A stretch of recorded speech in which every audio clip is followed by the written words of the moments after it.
You're listening to an Airwave Media Podcast. Ben Franklin's World is a production of Colonial Williamsburg Innovation Studios.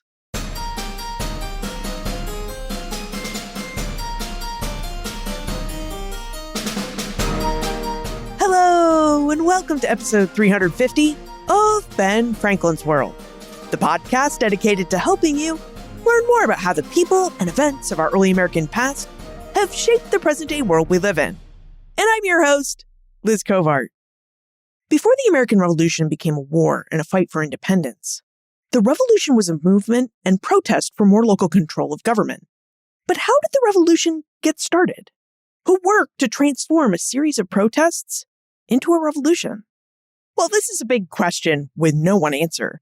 One of the Americans who worked largely behind the scenes to warn colonists about imperial overreach and to foment revolution was a Boston politician named Samuel Adams. Stacy Schiff, a Pulitzer Prize-winning author, has just published a new biography of Adams called The Revolutionary Samuel Adams. And she joins us so that we can explore and investigate Adams's life and contributions that turned protest into revolution. Now, during our investigation of Samuel Adams, Stacy reveals what we know about Samuel Adams's life and education, how Adams made politics his career and his successes and failures in politics, and some of the work that Adams did to transform protests and debates over imperial taxation into a revolution for social and political change. But first, I have some really exciting news to share with you. Ben Franklin's World is now a part of the Colonial Williamsburg Foundation and its new Colonial Williamsburg Innovation Studios. In early January, I joined the Colonial Williamsburg Foundation as its new founding director of Colonial Williamsburg Innovation Studios, where my job is to build and lead a team that will create all sorts of digital content and programs for Colonial Williamsburg. And one of our big projects, the one I'm really excited about, is to build a virtual museum all about early American history, broadly speaking, just like we investigate on this podcast. Now, Ben Franklin's World is a big piece of this work. And Holly White and I, yes, Holly has joined me at the Colonial Williamsburg Foundation. Holly White and I will continue to produce this podcast just as we've always produced it. It will continue to come out every other Tuesday, and it will continue to offer you access to exciting stories and research about early American history and provide you with access to the scholars who uncover those stories and conduct that research. So the only changes you'll hear are the new start and end of show announcements where we talk about Colonial Williamsburg Innovation Studios, and you'll hear more information about exhibits and events going on at Colonial Williamsburg in our mid-roll announcements. Plus, you'll also be the first to know about the new digital programs that we create in addition to this podcast. I'm wicked excited about this new opportunity and for Colonial Williamsburg Innovation Studios to become the longtime home of Ben Franklin's World. Okay, are you ready to dig into the details of the life and deeds of Samuel Adams? Let's go meet our guest historian.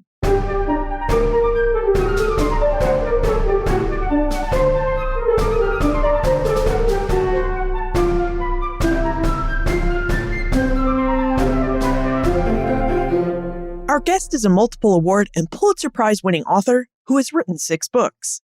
Her books include The Witches, Salem 1692, and her George Washington Book Prize and Ambassador Award-winning book, A Great Improvisation, Franklin, France, and the Birth of America. Our guest has held fellowships from the Guggenheim Foundation and from the National Endowment for the Humanities. Today, she joins us to discuss her latest book, The Revolutionary, Samuel Adams. Welcome to Ben Franklin's World, Stacy Schiff. Thank you so much, Liz. Now, Stacy's latest book, The Revolutionary, traces the life of one of the more famous founders from Boston, Massachusetts, Samuel Adams. Stacy, I wonder if we could start with what drew you to research and write a biography about Adams, and what your research revealed about how we should refer to him. Was he Samuel, Sam, or just Mr. Adams?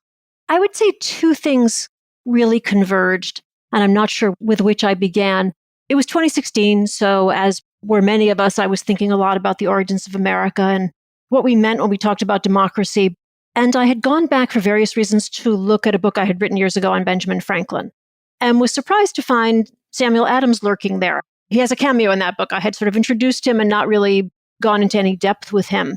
which was sort of a curious thing to me. Usually I'm fairly familiar with the supporting cast. And in this case, I was somewhat taken aback by this surprising presence on the page. And sort of perpendicular to that thought was the fact that I was coming off of this book on the Salem witch trials, The Witches, and I had been really pondering the question of who had the courage at the end of 1692 to raise a hand and object to the witchcraft court, which was a very dangerous thing to do. As soon as you expressed any skepticism about witchcraft that year, you were generally rewarded with an accusation of witchcraft. So it was not something that one did lightly. And the first people who spoke up quietly, anonymously, delicately. And one of those people, it was Thomas Brattle, reminded me as I began to read about Samuel Adams of Adams, in the sense that these were men of staunch and firm opinions with moral compasses that were sort of beyond compare. And so those were really the two roads that converged. I will add that it was particularly mortifying to me to discover how little I knew about Samuel Adams because I was born in Adams, Massachusetts. So you'd think I might have had some inkling as to what he had done with his life.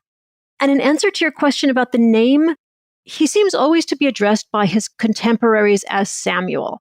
He becomes Sam Adams when he's derided later by his critics. He becomes Sam Adams on the beer bottle, so obviously that prevails. And I think there's a little bit of confusion because he signs his name sometimes, as he does on the Declaration, as Sam period with a little squiggle for the rest of the name, in very much the same way that Thomas might sign his name Tom with a little squiggle for the rest of Thomas. And so I think people just assumed that he was signing his name Sam. But he does seem to have been addressed by his contemporaries as Samuel Adams. And it's always interesting to point out how the Sam Adams on the beer bottle, if you really look at it, looks like Samuel Adams's face photoshopped onto John Singleton Copley's portrait of Paul Revere. I mean, he looks very much like an artisan there. It does seem to be one of those like creatures you took out of the little children's flip books where you put the tail of one creature onto the beak of another. Exactly. Now, as The Revolutionary is a biography, and biographies tend to start at the beginnings of their subjects' lives, I think we should start there too. Would you tell us what we know about Samuel Adams's childhood and early life? He is written off later by his critics, by most of the Crown officers, as something of a desperado, as a penniless man whose ambitions have not panned out. But in fact, he's a very different creature. He's a man who grew up amid wealth. He grows up in a sort of splendid house overlooking Boston Harbor with a beautiful orchard and observatory and a wharf with the Adams name on it. Goes to the best schools. He's educated at Boston Latin. He will later go to Harvard and get a second degree, as did many people. He has a master's from Harvard as well. He is, when he is at Harvard, which is ranked very carefully. Massachusetts is a very hierarchical place at this point. He is in the top quarter of his class, which says something about one's father's stature. So his father was a justice of the peace. For that reason, he ranks amid the top boys in his class. So he grows up really amid privilege, but is fairly soon thereafter downwardly mobile for reasons we can talk about. He gets the best education available in the colonies in those years. It's an education which goes long on the classics. He's really steeped in Homer and Livy and Sallust and Cicero. He learns how to write a syllogism. He's translating back and forth between the Latin and the Greek. He takes the obligatory course at Harvard in Hebrew. So he really has a very classical education. And you will see the accents and the allusions of that education often much later in his writing. I'm glad you brought up his ranking at Harvard because that was based on wealth of his father. And even today, we think of college as an opportunity to network and build relationships with people who you can really call on throughout your life and career. And it was certainly viewed as that even back in the 18th century. And as Boston was such a small town in the 1740s, was there anyone that we would know in Samuel Adams's Harvard class that would have been there to help Adams during his years as a revolutionary? Interestingly, no. And he seems to have been the sole revolutionary in his class. Obviously, that will change later. One thing that I did to get a sense of the preoccupations and the politics of Boston in those years was to look very carefully at something which has been researched before, which is the subjects of the master's theses at Harvard. And if you actually look at those theses, you see that Adams, who picks for his subject a very political topic, is in the minority. Most people are not actually picking political subjects. They're much more tending toward the religious. And those topics in themselves are a kind of X-ray of the colonial mind. They're really fascinating. And they can make it seem as if, on the one hand, Some questions are eternal, like, do the ends justify the means? And do we meet our friends when we go to heaven? And on other counts, as if the 18th century is a very great distance away. I mean, somebody writes on the question of whether vegetables breathe. There are a lot of theses on the existence of angels. The question comes up about whether the Pope is indeed the Antichrist. Was the sun inhabitable? I mean, the questions are, to our minds, extremely far-fetched in many ways. But to have picked a political topic in Samuel Adams's age, which is to say in 1743, was quite unusual. And that fits with what other scholars have said about Samuel Adams, that he was very drawn to politics at an early age. And so I think it's both interesting and makes perfect sense, right, that he would write his master's thesis about politics. Now, as you've done a lot of research into these Harvard theses, and specifically Samuel Adams's thesis, in episode 152, we spoke with historian Bernard Bailyn about the ideological origins of the American Revolution, which is his book that argues that the American Revolution was primarily caused by ideas about politics. So historians like Bailyn argue that revolutionaries like Samuel Adams were classically educated and really had a deep understanding of Greek and Roman ideas about democracy and politics, and that's what led them to seek reforms and revolution within the British imperial and colonial government. So, Stacey, did you get a sense from your reading of Adams's thesis or in any of his other papers about how his readings of Livy, Cato, and his other Greek, Hebrew, and Latin readings shaped how he viewed and thought about politics? With Adams in particular, it's hard to draw a direct line because we have so little from his early years. We know the subject of that thesis. We see what I'm quite sure is a longer version of it in one of his early newspaper pieces in the Independent Advertiser in the 1740s. And then we see him sort of blossoming completely with the Sugar and the Stamp Acts. So there's a somewhat, I guess I would say there's a sort of perforated line among those three. Very early on, he is a proponent of the idea that no man should stand above the law and no man should stand below it. And that ambition and, as he puts it, avarice are the enemies of good government. And probably along those same lines, that the power of the government should stand in perfect equipoise with the rights of the subjects. That's really the gist of where he is in the 1740s, and pretty much all we will know about his political convictions until the 1760s. But those are the ideas with which he seems to be playing in the Independent Advertiser pieces. There are a lot of sort of variations on the theme, obviously. Those are all that unusual for writings of the time. He's by no means the only one who's on that page. When we read Stacey's book, The Revolutionary, we'll learn that Samuel Adams came into his adulthood during the 1740s, and that after he graduated from Harvard with his master's degree in 1743, he married his first wife, Elizabeth Checkley, in 1749. Stacey, what did Adams do after writing his thesis and attending Harvard, and what do we know about his courtship and marriage to Elizabeth Checkley? Let me talk about Elizabeth first, and this is one of those disappointments to the biographer. When two people are in the same place for an extended period of time, they don't write to each other. And so the record goes cold. So we know relatively little about the first Mrs. Samuel Adams. She is the daughter of the Adams family's minister. The two families have been very close. Samuel Adams Sr. had helped the Reverend Checkley to actually come to his post at their church. Adams probably had known Elizabeth most of her life. They would have been several blocks from each other through most of their early years. It seems as if it's a very happy marriage. She's clearly bereft when she dies. Over a very short marriage of essentially 8 years, they lose 4 children and have a son and a daughter who do survive, which is pretty much par for the course in those days. And he waits a very long time to remarry, which is somewhat interesting and for which we have no real explanation. I think Paul Revere waits for 5 months between wives, and Samuel Adams goes 7 years as a single parent before he remarries. But we have only little traces of Elizabeth Checkley Adams. What he does during those years, we have a little bit more of a record of, and it's truly an undistinguished record. He essentially seems able to squander any amount of money quickly. So he inherits a certain sum of money from his father, which he loses. He briefly works in an accounting house. It's run by Thomas Cushing, who's a very popular Bostonian and a friend of the family's. And very quickly, Cushing determines that Adams is a very capable young man, but is wholly obsessed with politics and unable to deal with the ledgers in the accounting firm. And he essentially invites Adams to leave. So he loses that position. And he really is sort of casting about living on what seems to be air, save for some minor Boston town positions over these years. His family has been wrecked financially, so there's no real fortune to fall back on through these years. How was it that Samuel Adams, who seems to be this very intelligent, well-read individual, squandered away the money that put him in the top 25% of his Harvard class, which, as you mentioned, was really a rank based on one's economic wealth? It sounds like Adams came from a really well-to-do family that really should have enabled him to parlay his family's wealth into greater wealth. So why was he so broke and bad with money? I think there are two things at work here. But the first of them is insofar as he demonstrates pride, and he's a very humble and modest and diffident man, he's proud of the fact that he has neither many earthly possessions nor any sort of great ambition. There's a purity to that, which is a purity he always applauds in other people.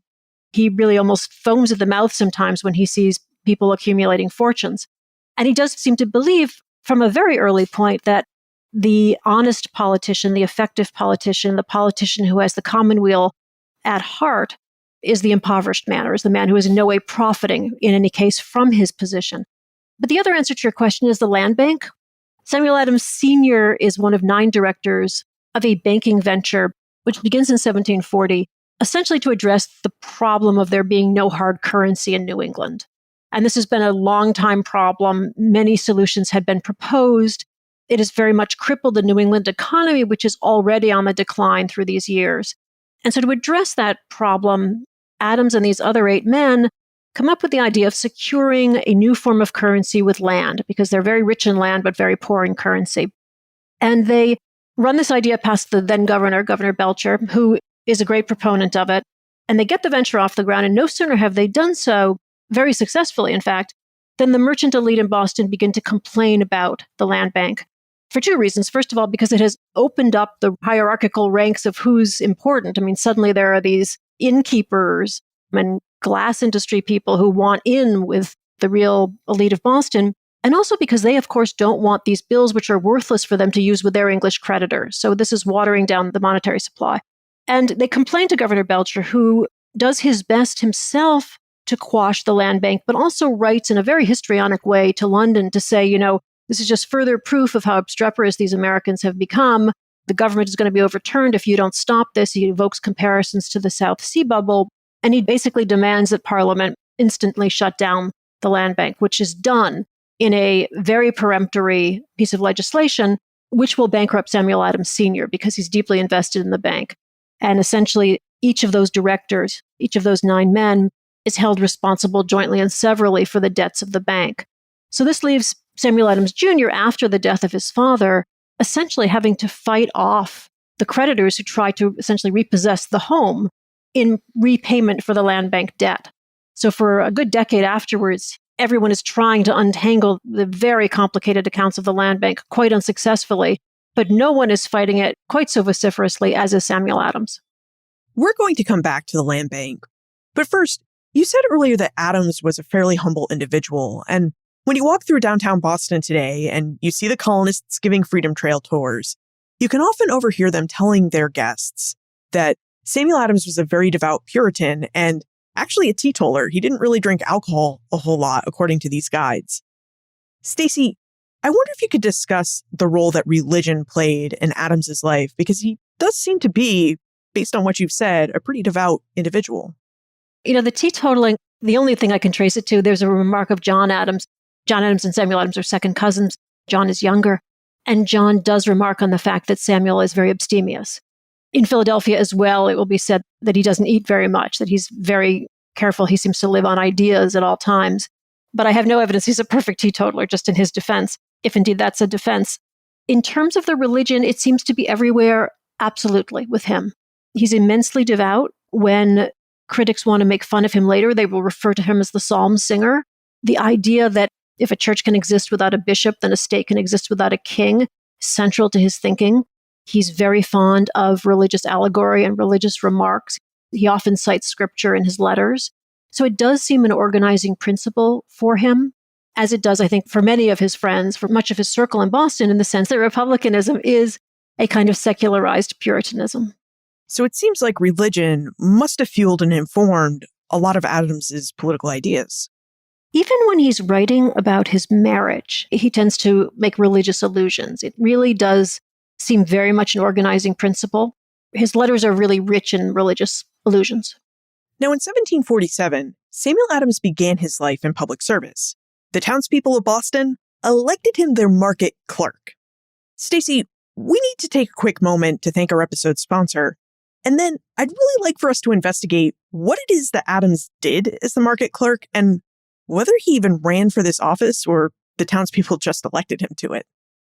You may recall that last year, in episode 331, we explored the extraordinary history and rediscovery of the Williamsburg Bray School.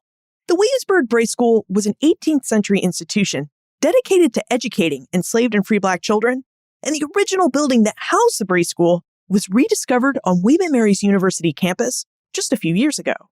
In episode 331, one of our guest historians, Ronald Hurst, told us how in 2023, William and Mary and the Colonial Williamsburg Foundation would move the Bray School building from William and Mary's campus to the Colonial Williamsburg Historic Area so that the building can be restored and open to the public for visitation as part of the Colonial Williamsburg Living History Museum.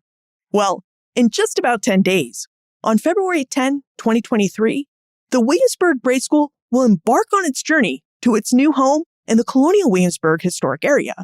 And you are invited to come watch this historic move and to attend the festivities. The move of the building will begin on Williamsburg's Prince Street at 8:30 a.m. on February 10. The building will travel from Prince Street to North Boundary Street through the Richmond and Jamestown Road intersection to its new home at the corner of West Francis Street and North Nassau Street. At 2 p.m., you're invited to attend a ceremony commemorating the Bray School that will take place on the lawn of the Art Museums of Colonial Williamsburg, and there'll be free parking available in the Art Museum's parking lot. I know this is a lot of information, but it's something exciting. So I've included a link in the show notes for more information about this move that'll have all the details you need to attend. I really hope you can join us, and I look forward to seeing you there. Stacey, what did the office of market clerk require of Adams? And was this even an office that Adams stood for election for, or did his fellow townspeople just elect him to this position? I should say before I mention the market clerk, that is something that does distinguish him from his peers, which is that he has no occupation, he has no profession, which makes it harder later for people to mock him when he begins to pick up lots of Tory critics. They really have no way to sort of quantify who this person is because he does devote himself 100% to politics. He really is sort of a first professional politician in that respect. He takes a job as a market clerk, which was a very minor Boston position. Massachusetts has this incredibly intricate set of public offices. Everything is surveilled by one keeper or watcher after another. And a market clerk would have been sort of the initial point of entry. It was a very lowly position. It would essentially have been incumbent on him to check that prices were correct, that weights were correct, that everything was orderly and fresh in the marketplace. It would have sent him out into the streets, which may account for the beginnings of how well he knows his fellow townsmen, because he does seem to be one of these people who connect the educated elite with the man in the street. We have no sense of how well he performed that job. It was not unusual for someone who was a Harvard graduate to take that position. He doesn't then begin to climb the ranks as one might have done after that.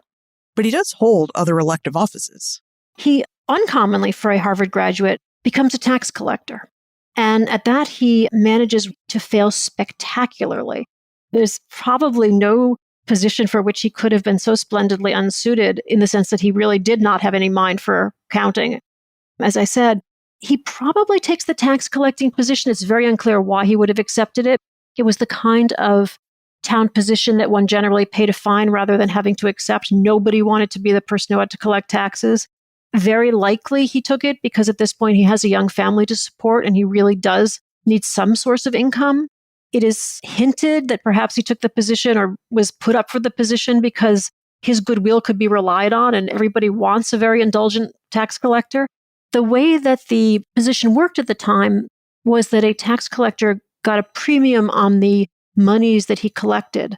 But on the other hand, if he failed to deliver those monies, he actually needed to supply them himself. So there was actually a debt to be paid if he failed in his collecting. I should say in his defense as well, Adams takes this on at a time when there is economic distress in Boston, but in his ward in particular, there is a smallpox epidemic and a fire. So it's a very difficult time. But that said, he does manage to run up twice as much debt as the next most delinquent collector. His debt at a certain point is £8,000, extraordinary sum of money, which some friends help him defray because the amount is so ridiculously high.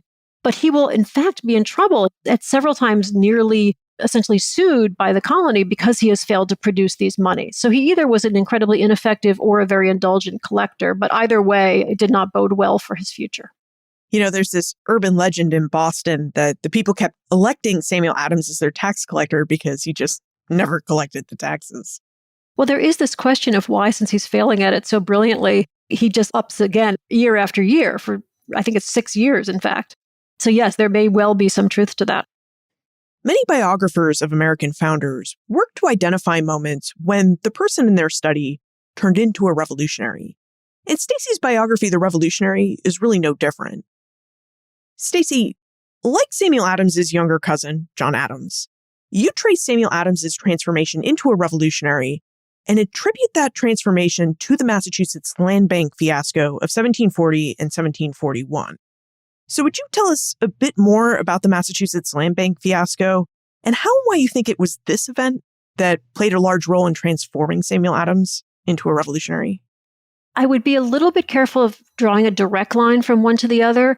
Certainly, it sets up the kind of confrontation with parliamentary authority that he will find so objectionable later. And this is precisely the kind of overreach, the idea that Parliament can reach across the ocean in a single gesture, can shut down an American venture. That seemed obviously objectionable to him. It obviously has a parallel later with the Sugar and the Stamp Acts. Can the colonies who have no representation in London really fall under British legislation in this way? But he himself never connects the two. The only connection that gets made is made actually by both John Adams and Thomas Hutchinson later in comparing the uproar and the unrest that the Stamp Act will provoke with the kind of bitterness that the land bank catastrophe will unleash as well.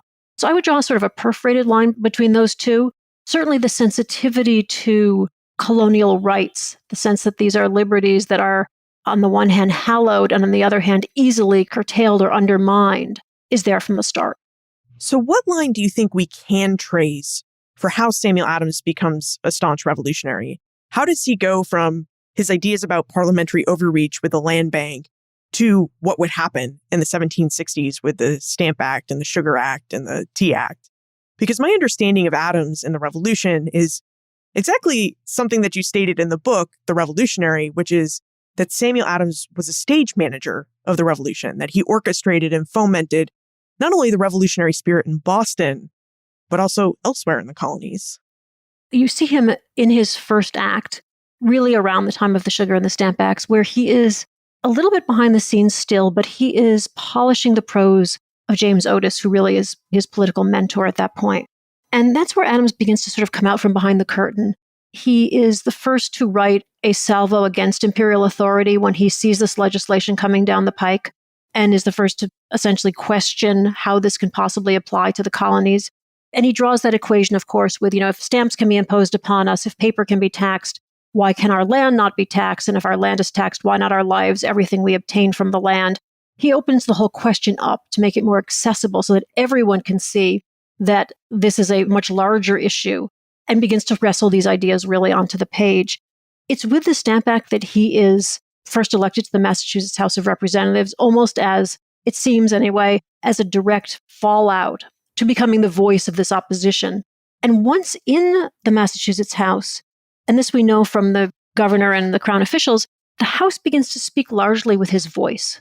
And that's where you really begin to first get a sense of him sort of massaging ideas and trying to align men and maneuvering quite a bit behind the scenes. And some of the answer to your question is why we think of him as a stage manager is that that's largely the way he's painted, not only by the Thomas Hutchinsons and the Francis Bernards, but also by Thomas Jefferson later at the Continental Congress. But one of his first acts on entering the Massachusetts House is with friends.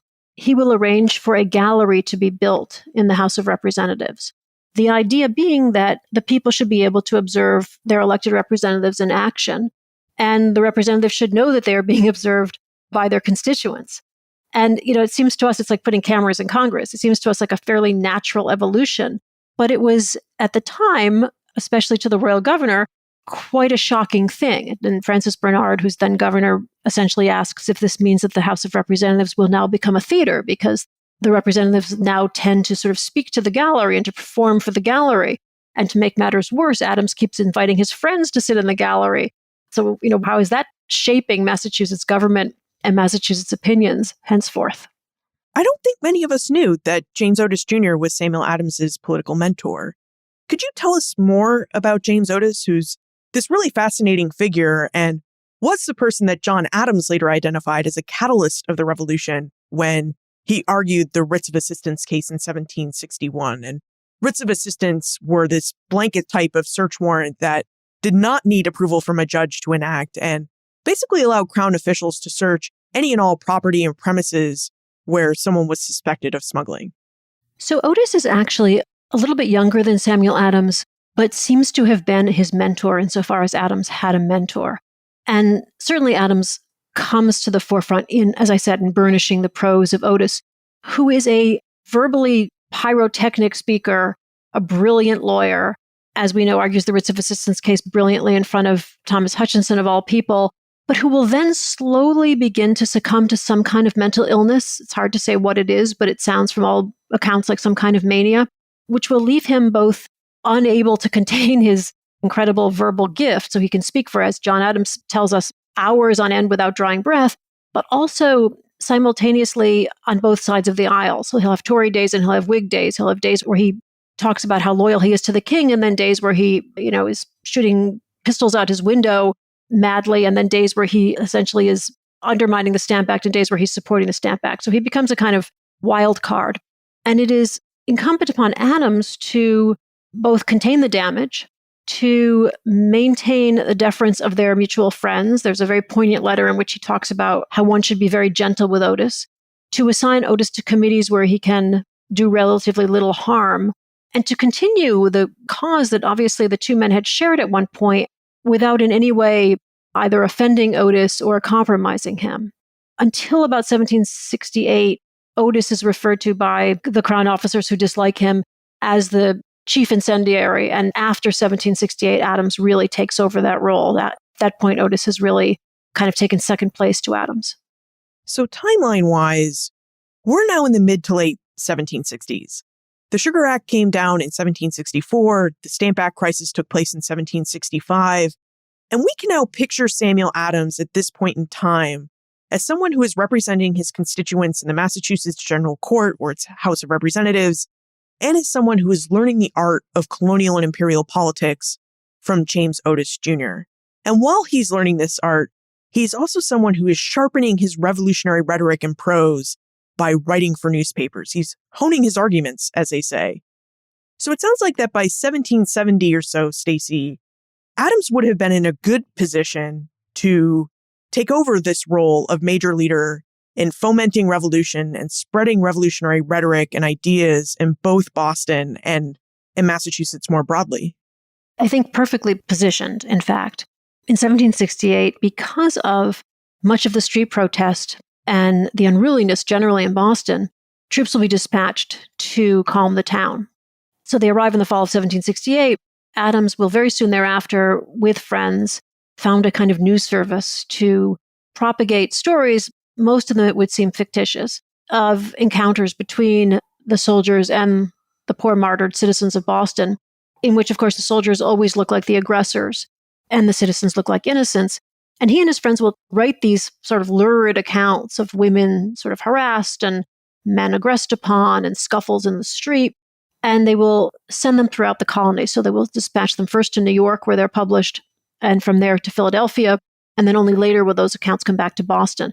So he founds this sort of uncannily modern kind of news syndicate to make it seem, and this is really on his mind very early on, to bind the colonies together, to make Boston's fate something which the other colonies can relate to.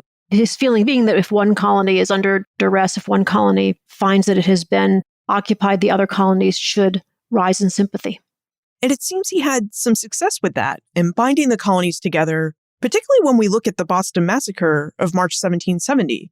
It's my understanding that Samuel Adams played a really big role in helping all the colonies and posterity to think about those shootings on King Street as a real one-sided massacre where the British Redcoats just shot down a bunch of unarmed colonials.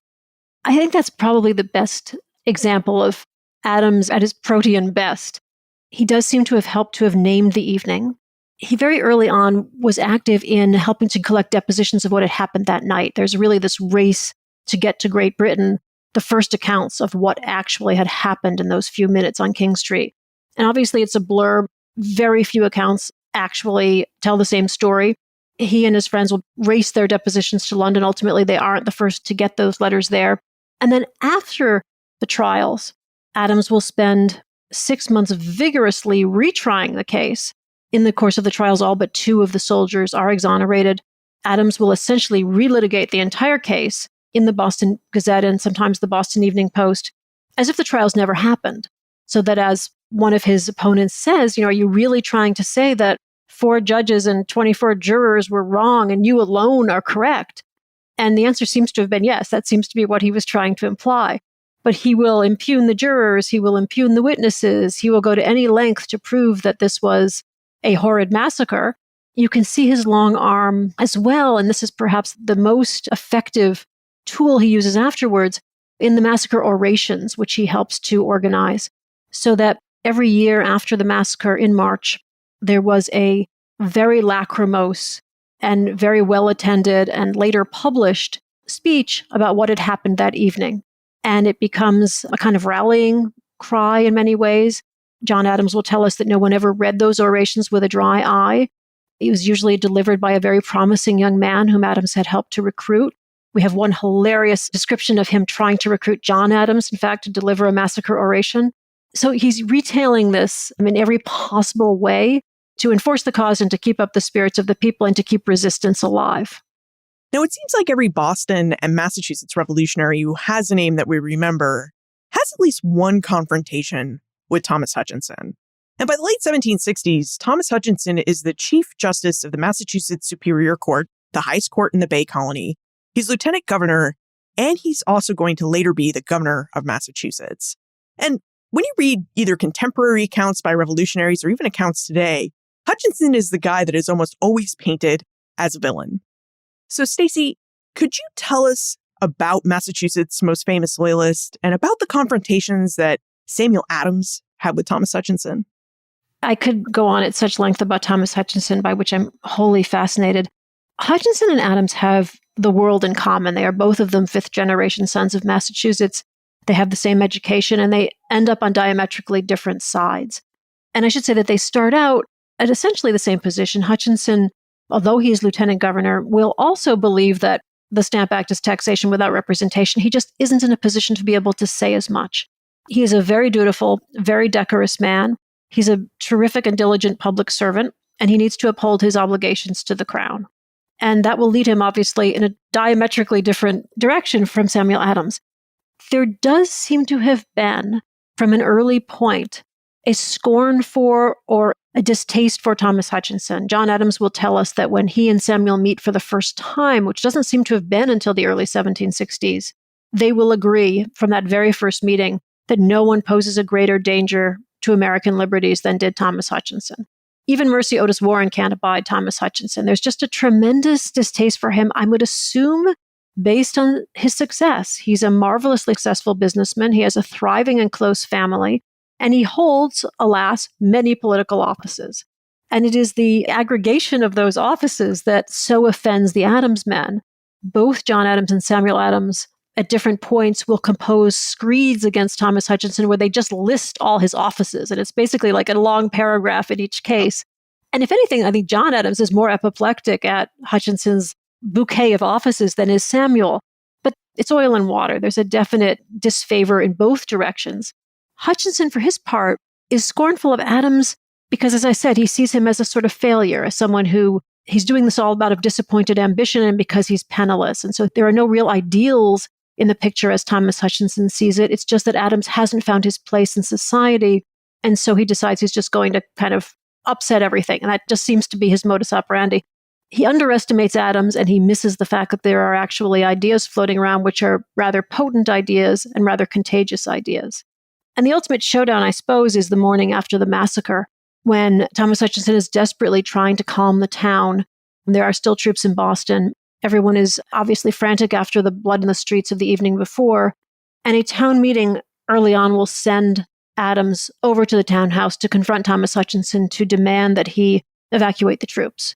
This is an incident which comes down to us mostly in the words of John Adams, who tells it much later and in a somewhat elevated style. He basically says this was an encounter worthy of Livy or Thucydides, but it is Adams essentially insisting that the soldiers be removed. Hutchinson tells him that he will remove one regiment but not the other. Adams treks back to the town meeting, who reject that offer, and Adams goes for a second time and stands before Thomas Hutchinson, whom he later will say with some glee looked weak as water and seems to tremble at the knees. And Adams successfully gets Hutchinson to agree to remove all of the troops from Boston. And this is seen as an enormous triumph of the people over the crown in the form of Thomas Hutchinson at that moment. But it does speak largely to the antagonism between these two men who obviously have been working together as members of the same government for some time. Thomas Hutchinson was a really successful imperial politician while we're talking about professional politicians in this revolutionary period. And while he held multiple colonial offices at the same time, which is actually a big part of the reason why Massachusetts to this day has very strict ethics rules about holding elective offices and working for the state, Hutchinson, in the end, he was forced out of Boston. He didn't feel safe. He resigned as governor and he sailed to England. And while he's in England in 1774, it was supposedly Thomas Hutchinson who met with King George III and identified Samuel Adams as, quote, the first to embrace American independence, end quote. So, Stacey, what do you make of this story and Thomas Hutchinson's supposed claims that it was really Samuel Adams who was the first American to embrace independence? Do you think this is a factual quote, or do you think this is just another urban legend? That's such a great question. We have that line from Thomas Hutchinson himself. And I have to say, I mean, you can say whatever you will about Thomas Hutchinson, for whom I have a great weakness. He's an immensely honest and objective historian. And he comes home from that encounter with the king. I should say he's just returned to London. In fact, he's so newly returned, he doesn't feel like he's properly dressed and he's whisked off to meet the king. So he's really not even ready. He's just barely got off the ship. And he spends this rather enchanted time in the presence of the king. And then when he gets home, writes down his memories. So I would give rather a lot of credence to that report. The king doesn't realize that there are several Adamses. This is obviously a problem, not just for posterity, but at the time it was very confusing that there were all these Adamses. So Thomas Hutchinson is in a position of having to explain that there are several people with this surname. And he describes Samuel Adams to the king as being a man of inflexible temper, and as he puts it, pretended zeal for liberty. And again, it's this failure to believe that it's always a pretended zeal for liberty. That could not have possibly have been an authentic passion for liberty because he just doesn't see it. But he goes to his grave thinking that Adams was the prime mover and the first to advocate the idea of independence, about which I have a hard time, which I'll say in a minute. But I would say Adams returns that favor. I think Adams goes to his grave believing that Thomas Hutchinson was probably the man most singly responsible for American independence. Independence, it's such a tricky thing. It's not a word, obviously, anybody could utter. It was too dangerous a word. It was too combustible a word for a long time. The general theory seems to have been that Adams settles on the idea of independence in 1768 when he sees those troops march into his hometown. There's nothing on the record that would indicate that he comes to that decision that early, and that really would have been early. And for years, he seems bent on redress rather than any kind of revolution, certainly. When he mentions independence, he mentions it as something which should make Great Britain shudder. It's not something which he's embracing. It's something which he's using as a kind of boogeyman in a way. And if you actually look at the founders, every single one of them, I think, as late as early 1776, is shying away from the word independence. Franklin, Jefferson, John Adams even. No one uses that word until the very last minute. It really is the third rail. And obviously a final rupture is something that nobody is really advocating in these years. So as much as Adams is penning articles which seem seditious, is advocating for all kinds of things which are anathema to the crown officers, I'm not really sure he's thinking independence or an actual rupture with Great Britain until the 1770s. And the first time he really says, independence should be declared is the morning after Lexington and Concord. As we're speaking about perceptions of Samuel Adams as a ringleader of the Revolution, Jeremy is curious to know what evidence we have that Adams was involved with and possibly even led the Boston Sons of Liberty. And in Boston, you do still hear stories about how if you ever needed a mob in 1760s and 1770s Boston, Samuel Adams was your man to organize one. You know, there's a wonderful bit of testimony from a Boston innkeeper who is paid for his information and is deposed about what is happening in the streets of Boston. And under oath, he essentially says exactly that Adams is able to raise a mob in the twinkling of an eye. There's no evidence whatsoever that he is the founder of the Sons of Liberty, certainly, or even that closely allied with them. It's shrouded in secrecy, obviously. There is the occasional hint of his involvement in things like a summons that the Sons of Liberty might send to John Adams, in which they would like his legal advice. And that summons comes with a postscript, and the postscript basically says, your cousin sends his regards, which is essentially a little, we're reminding you that you'll be doing this for us, kind of just to nail that one home. So he's clearly closely involved. The Boston clubs, of which there were many, tend to overlap. He's on very intimate terms with all of these people, but where he fits in that constellation of clubs, I think really difficult to chart. In some of the street theater early on, I don't know how complicit he is. In the street theater later, certainly around the time of the massacre, around the time of various collisions with Thomas Hutchinson, I would say he's much more firmly in charge. Now, as Stacey mentioned, the American Revolution becomes a war in April 1775 with the battles of Lexington and Concord. And this shift from revolutionary movement to war causes a rejiggering among revolutionary leadership. Stacey, what impact did the revolution's transition into a war have on Samuel Adams's leadership and ring leadership in the revolutionary movement? I think once the resistance moves out of New England, Adams is relegated to a very different place. You can see as the entire New England delegation is making its way to the First Continental Congress, which they do at a very leisurely pace, you can see them realizing that they are going to need to take the back seat. You can see them realizing, being told over and over again, that New Englanders have this reputation with the rest of the colonies as being hot-headed fanatics, and that they're going to need to be very careful once they get to Philadelphia.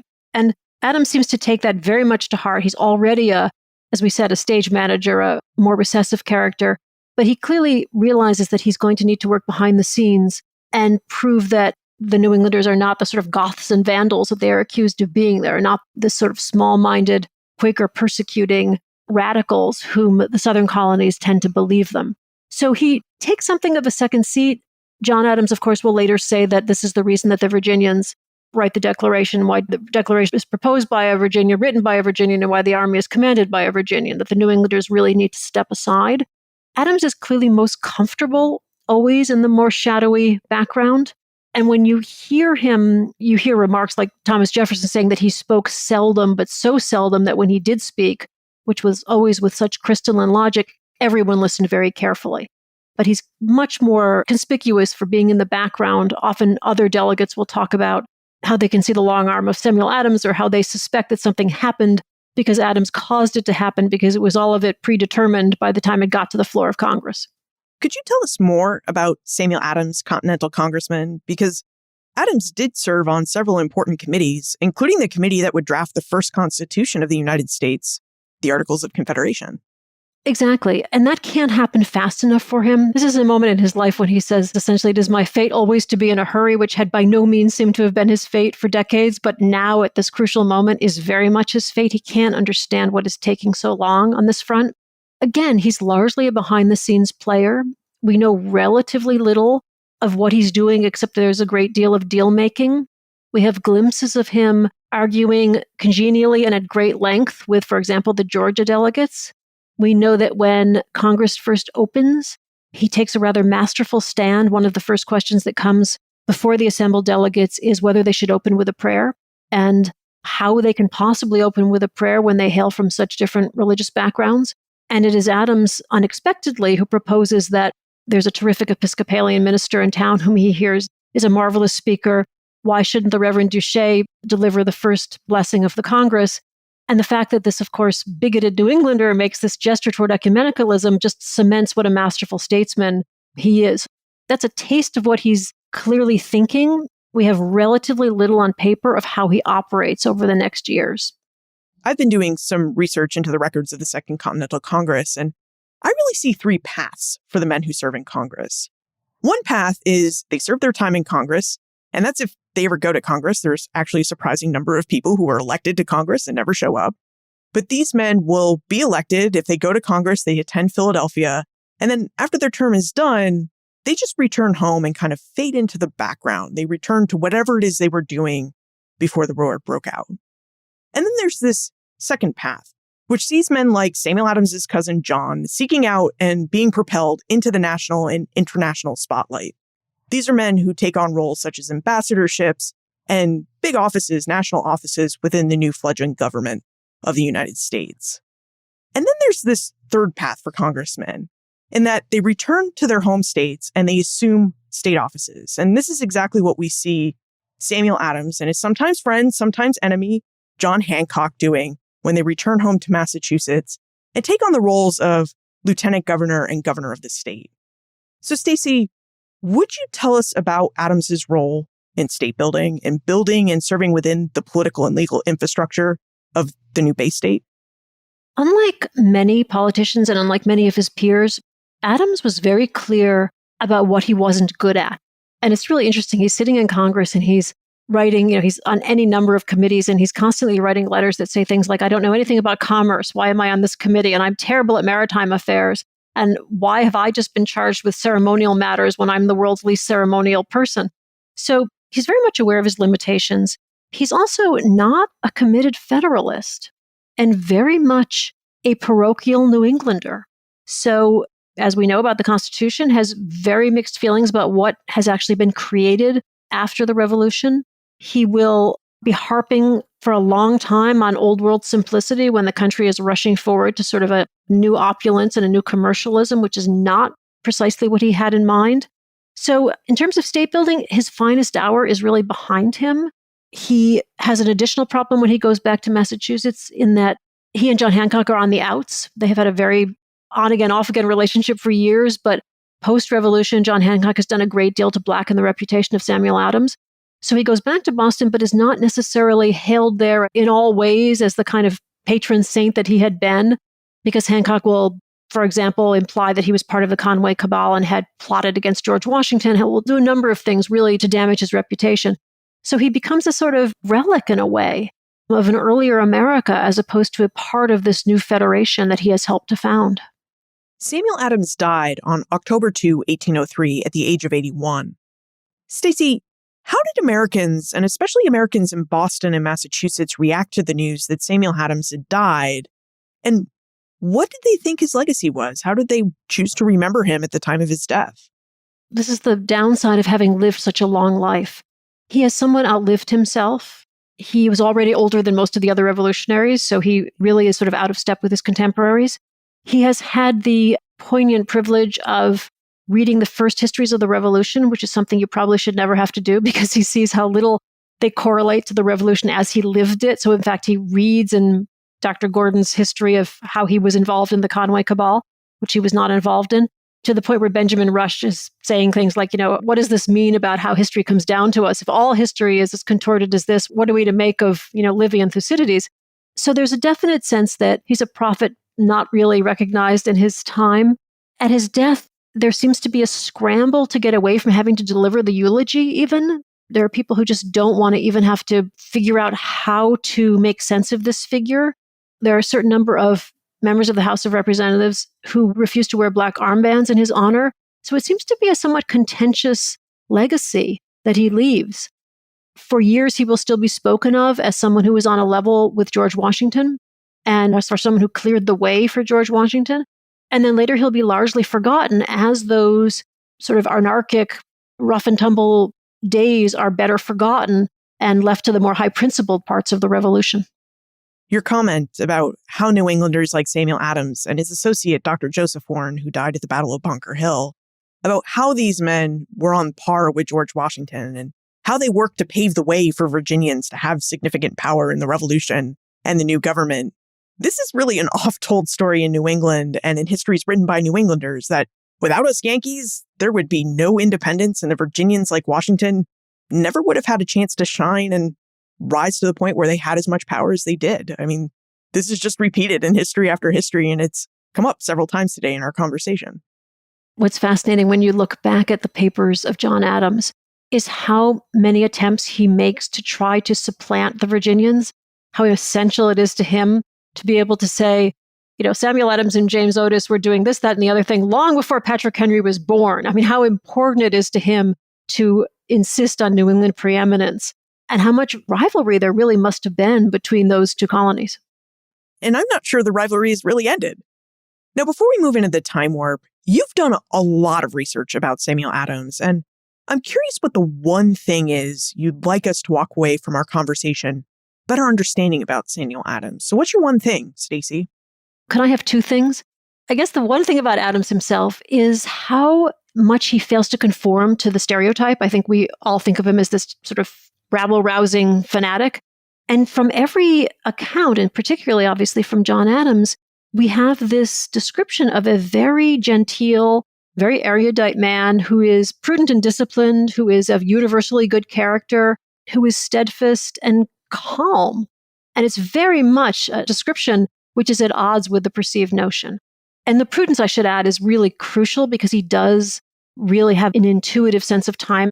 He's constantly on guard, he's constantly vigilant, but he really seems to know exactly when to kind of twist the knife and when to object most ardently. And I guess the second thing I would say is that he's committed very early on to a point that I think he more than adequately proves, which is that people should never forget how much power they have to change their own destiny. Now it's time for the time warp. This is a fun segment of the show where we ask you a hypothetical history question about what might have happened if something had occurred differently or if someone had acted differently.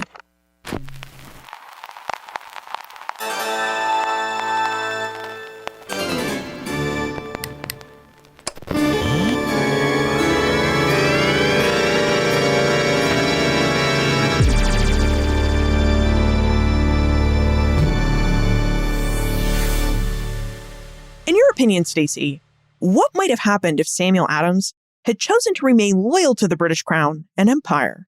How might the course of the American Revolution have been different if Samuel Adams had been a loyalist? This is the kind of off-road driving you never get to do when you're writing biography. Would there have been a revolution without Samuel Adams? Of course. Would it have happened on the same timetable and with the same vocabulary? Possibly not. I mean, Massachusetts is out in front of the other colonies. Samuel Adams is out in front of Massachusetts and making sure that Massachusetts is out in front. And so the engine would have probably been a little bit different. I think that we could all probably agree that the committees of correspondence, which he founds, do more to unite the colonies and to establish a kind of electrical current along the coast of America than does anything else. And that is the reason why the revolution can take off with such speed when finally it does. But would someone else have had that idea? I assume so. Stacey, what's next for you? I hear rumors that there might be a miniseries coming out on Apple Plus TV coming in the fall about Benjamin Franklin. I think I know what you're talking about. So probably in the fall, will come out an 8-part series based on my Franklin book, A Great Improvisation, which is about the 8.5 years that Benjamin Franklin spends at the court of Versailles, soliciting aid and munitions for the American Revolution, and in which Benjamin Franklin will be played by Michael Douglas. Is that who you imagined would play Ben Franklin? I can tell you that he looks, as you will soon see, he looks astonishingly like Benjamin Franklin. And that when John Adams tells Benjamin Franklin how truly he dislikes him, it sounds exactly like what John Adams was saying to Benjamin Franklin, because, of course, these are the words we have from John Adams about how much he disliked Benjamin Franklin. If we have more questions about Samuel Adams, where's the best place to get in contact with you? My website, which is staceyschiff.com, SCHIFF.com. You can email me there, and I answer all email, and you can order books and signed books there as well. Stacey Schiff, thank you for helping us better understand the life and deeds of Samuel Adams. Thanks so much, Liz. This was such a pleasure. Samuel Adams believed that people should never forget the power they have to change their own destinies. This powerful idea wasn't just a belief of Samuel Adams. It also seems to have been an ideal and a code that he lived by. As Stacey related, Adams made his own destiny, Unable to settle into work in a mercantile firm or in an accounting house, Adams did something that few born in the American colonies ever did, which was to become a full-time professional politician. Now, politics as a profession is something that we recognize today as a professional calling. In our own time, lots of people work as professional politicians. But being a professional politician just wasn't something that most British colonists would have recognized as a profession. In fact, politics was often seen as a hobby or side pursuit of the wealthy and learned. Now, being a professional politician in Adams's time wasn't nearly as lucrative as it can be today. The 18th century wasn't a period of speaking fees, board appointments, or book contracts. So Adams never became wealthy as a politician. In fact, he often seems to have just barely kept his family afloat. Like many politicians, Samuel Adams started by holding local offices, such as market clerk and tax collector. From there, he worked his way up to an elective representative of the Massachusetts General Assembly, or its House of Representatives. And from there, Samuel Adams found himself elected to both the First and Second Continental Congresses, and then as Lieutenant Governor and Governor of the state and Commonwealth of Massachusetts. Now, despite the debts he accumulated as Boston tax collector from not collecting the taxes, Samuel Adams was an important and successful politician. He may not have had the national fame of his cousin John Adams, but from what Stacy's research revealed, Samuel Adams seems to have had more fame than he may have wanted. Samuel Adams was a real behind-the-scenes politician. He was someone who knew which levers had to be pulled at the right time, someone who had the ability to reach across aisles and build coalitions across differences, someone who would get his hands dirty, so to speak, as he did with the Boston Massacre. Adams did the work he thought was necessary to transform Boston protests against imperial governance and overreach into a colonial-wide revolution. Plus, Adams also had a knack for putting the right people in place to see his vision and goals for a new independent nation come to fruition. So how did the revolution evolve from a series of protests into a revolution? It was because of the work of everyday Americans and men like Samuel Adams, who worked to organize his fellow citizens by crafting accessible narratives about what was happening with imperial politics and creating alliances between their diversity of viewpoints. For more information about Stacy, her new book, The Revolutionary, plus notes, links, and a transcript for everything we talked about today, view the show notes page, benfranklinsworld.com/350. Friends tell friends about their favorite podcasts. So if you enjoyed today's episode, please tell your friends about Ben Franklin's World. Production assistance for this podcast comes from my colleagues at Colonial Williamsburg Innovation Studios, Joseph Edelman, Holly White, and Ian Tonat. Breakmaster Cylinder composed our custom theme music. This podcast is part of the Airwave Media Podcast Network. To discover and listen to their other podcasts, visit airwavemedia.com. Finally, I can't stop thinking about Stacy's remark about how Samuel Adams lived beyond his time. It seems like a really sad thought to me, and I wonder how often this happens to people. What do you think? Who do you think may have also lived beyond their time? Let me know. Liz at benfranklinsworld.com. Ben Franklin's World is a production of Colonial Williamsburg Innovation Studios.